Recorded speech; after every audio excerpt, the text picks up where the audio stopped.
face wash, tapi ada sound terapi berdengung. For the first time ever, aku try facial dekat face wash dia. Sampai je staff dia tanya beberapa soalan tentang kulit aku. Proses dia memang teratur lah, satu persatu dia buat.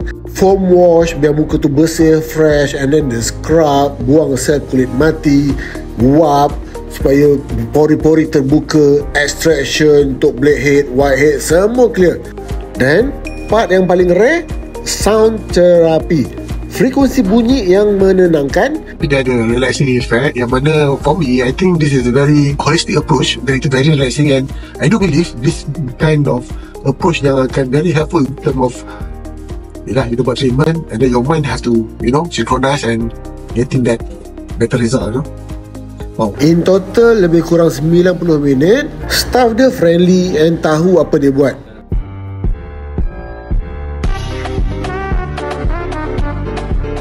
So guys, kalau korang first timer macam aku ataupun kulit korang dah start kusam, aku recommend korang datang ke face wash dia.